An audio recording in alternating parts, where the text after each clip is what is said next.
Qu'est-ce qui parfois m'empêche d'abandonner? Qu'est-ce que tu abandonneras ton père et ta mère, tu quitteras ton père et ta mère, tu abandonneras. Peut-être la peur de dire qu'on n'a plus besoin de l'assistance des parents. Hein, ou la peur d'entrer dans la vie qui implique qui fait qu'on préfère un temps arrêté sécurisant, encore une fois. On préfère la dépendance faussement sécurisant à l'autonomie. Oui, c'est ce qui fait qu'on rentre volontiers, on se reglisse dans les chaussures du petit garçon, de la petite fille, quand on est avec les parents, parce que ça nous rassure. Hein. Donc, peur de décevoir ses parents, de leur faire de la peine. Hein, donc, je préfère aller dans leur sens. Vous vous rappelez, la loyauté, c'est redonner de la tendresse, du temps, de l'affection aux personnes qui nous ont aidés. Donc, peur de... euh, Voilà. Ensuite, peur de casser le roman familial, le mythe fondateur. Qu'est-ce qu'on appelle le mythe fondateur pour une famille? C'est nous sommes, nous, par exemple, une famille unie. Nous sommes chaque famille a son roman. Chaque famille a. Nous sommes une famille unie. Bon, on est unis, mais comment est-ce qu'on peut être différent dans une famille unie? Pas simple. Est-ce qu'on peut être différent? Et comment? Nous sommes une famille ouverte. Nous sommes une famille euh, respectueuse des autres, accueillante. Voilà. Chaque famille se dit quelque chose. Et c'est bien, à son roman familial. Mais il y en a un qui vient rompre le roman familial, qui vient rompre le mythe fondateur, et du coup, par ses choix de vie, et qui fait que nous sommes une famille profondément croyante. Nous sommes une famille, ceci, cela, donc enracinée dans un terroir. On se dit ça. Peur de casser le roman familial. Peur d'être déçu aussi, on ne quitte pas, d'être déçu par ses parents parce qu'on les trouve égoïstes, centrés sur eux-mêmes et leur désir de transmettre, ce qui peut parfois nous empêcher de quitter. On ne s'autorise pas d'avoir une vie privée hors des parents. Et là aussi, je vous renvoie à tout ce qui est groupe WhatsApp, etc., où on étale sa vie devant les autres. Et ça, donc, où, du coup, on n'a pas vraiment de vie privée. Hein. Alors, dès que, je sais pas quoi, un de vos frères et sœurs ont des enfants, alors bébé sur le pot, bébé à quatre pattes, tout le monde doit s'extasier, etc. Bon, d'accord, mais bon, c'est pas forcément donc toute sa vie privée. Qu'est-ce qui se passe? Qu'est-ce qui se passe si vous sortez du groupe WhatsApp familial? C'est intéressant. Qu'est-ce qui se passe si vous vous différenciez? Pourtant, vous avez un mail, vous avez un numéro de téléphone, vous avez une adresse postale, vous avez peut-être un compte Facebook, Messenger, vous avez 1000 manières de rentrer en contact avec votre famille, mais vous dites donc, je ne m'intéresse plus d'être dans le WhatsApp familial. Posez-vous la question.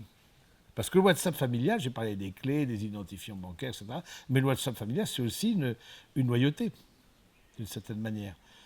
On fait une famille en étant tous dans le WhatsApp, mais celui qui n'est pas dans le WhatsApp, méchant entre guillemets, il veut se démarquer, il fait souffrir la famille. Hein, il n'est pas des nôtres.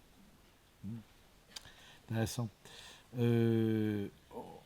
On a peur de quitter ses parents parce que de laisser ses parents seuls, car en fragilité, je vous en ai parlé, hein, ou peur d'une certaine solitude. Hein, on existe dans la société car c'est qu'on nous tient par la main, etc. C'est plus facile, qu'on a été soutenu, qu'on nous soutient encore. Et donc, si je quitte mon père et ma mère, du coup, je me retrouverai seul. Ben oui. Et on préfère rester dans cette dépendance, dans cette loyauté qui ne nous rend pas forcément libres, parce que justement, on a on a peur d'être seul dans la société, alors que seul dans la société, c'est toujours mieux d'être entouré, on est plus fort. Hein. La peur des parents de devenir inutile. Hein. C'est vrai que là, c'est pas tant la peur de celui qui quitte que la peur des parents eux-mêmes qui ne se conçoivent plus comme le fils d'eux, la fille d'eux, le père d'eux, la mère d'eux, etc. Donc, et du coup, je dis, mais c'est quoi notre utilité? C'est quoi notre... L'enfant était un alibi à une vie de couple parfois peu satisfaisante. Il se retrouve dans le face-à-face. Hein. Dans le livre sur la vie professionnelle et couple et vie professionnelle, tout un chapitre sur la retraite, le départ à la retraite. C'est intéressant de voir comme le départ à la retraite vient jeter une lumière sur les modes de fonctionnement, justement, du couple. La peur des parents de perdre leur identité. parce que c'est un peu comme le jeu de cette famille, etc. Ils se réduisaient à être que parents à la famille interne, et non pas d'abord couple et d'abord personne individuelle. Voilà un peu ces différentes peurs qui habitent soit les parents, soit les enfants, d'abandonner, de quitter. Voilà, donc, en même temps, ce qui est intéressant, c'est en même temps, il y a le fait de quitter, mais en même temps, il y a dans la Bible, vous avez « Honore ton père et ta mère, afin d'avoir longue vie sur la terre que le Seigneur te donne ». Voilà, c'est le 4e commandement du Décalogue, donc reçu par Moïse, et c'est le seul à avoir une promesse qui est attachée. Alors tu auras une longue vie sur la terre que le Seigneur te donne. Les autres commandements du Décalogue n'ont pas de promesse. Donc honore ton père et ta mère. Mais ce qui est intéressant dans le fait de honorer son père et sa mère, c'est que honore ton père et ta mère, n'oublie jamais ce qu'a souffert ta mère, dit le Siracide, qui est aussi dans la Bible, souviens-toi de ce qu'ils t'ont donné, etc. Mais en même temps, c'est celui qui, comment dire, en hébreu, attends, je vais retrouver le truc, qui allège son père et sa mère sera voué à la mort. C'est Exode 21, 17. C'est intéressant, qui allège son père et sa mère sera voué à la mort. C'est-à-dire que celui qui veut prendre le poids de la décision de ses parents rentre dans une attitude mortifère. C'est ça que ça veut dire. Celui qui veut prendre... vous avez à laisser à vos parents le poids de leurs décisions. Ce n'est pas à vous de prendre le poids de leurs décisions. Leurs décisions, par exemple, de séparation. Certains de vos parents peut-être sont séparés ou en instance d'eux. Vous n'avez pas à alléger, vous n'avez pas à vous interposer, vous n'avez pas à réconcilier papa, maman pour qu'ils se séparent. Il y a le poids de leurs décisions, ça leur appartient. C'est pas celui qui veut alléger. À la fois, il faut honorer et laisser le poids des décisions à l'autre. Et donc, ne pas d'une certaine manière, voilà, d'être attentif au fait que mais alourdir peut aussi, voilà, c'est ça, le fait de prendre les fardeaux, les espoirs déçus, les frustrations à la place du père et de la mère. Que chacun porte son poids, et qu'il refuse d'alléger ses parents. Donc en hébreu, je vous dis, alléger, c'est le même mot que maudire. C'est maudire, c'est intéressant, c'est porter un poids qui n'est pas le sien. Maudire, c'est voué à la mort aussi. C'est très... Nos parents, peut-être, sont plus solides que nous le pensons. Nous honorons nos parents en devenant nous-mêmes, en faisant que notre vie porte du fruit, en étant des hommes et des femmes debout. Il est nécessaire d'abandonner pour honorer. Nous respecterons mieux nos parents si nous trouvons avec eux une juste distance. Et donc, c'est quelque chose qui est intéressant de retravailler sur les questions de loyauté, parce que c'est assez rarement abordé.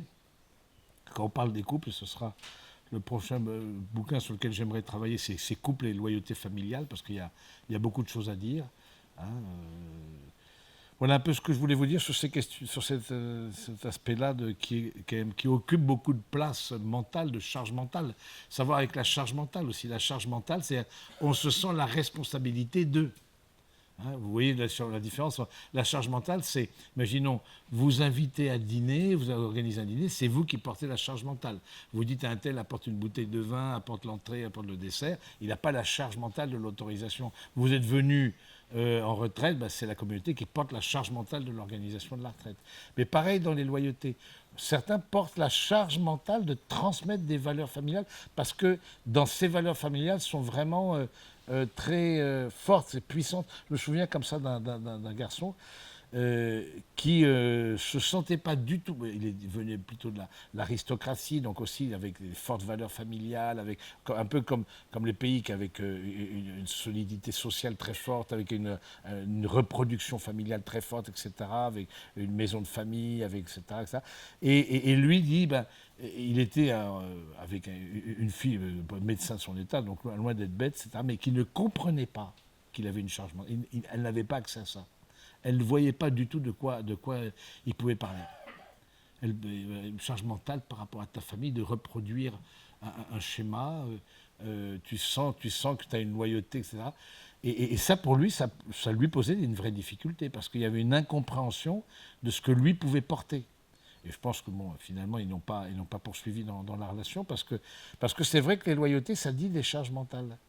Et donc, comment je prends aussi part une partie de la charge mentale. Déjà, je la comprends.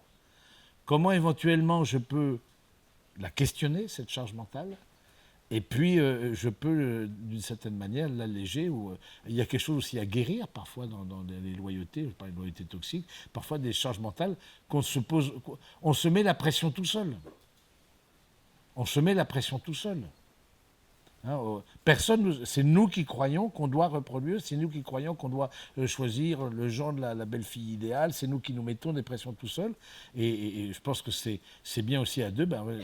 Tu te fais trop de soucis quelque part pour tes parents, pour tes frères et sœurs. Tu te crois. C'est le syndrome du sauveur, pareil. Tu te crois responsable d'eux, alors que eux-mêmes sont adultes, eux-mêmes ont leur vie, eux-mêmes, etc.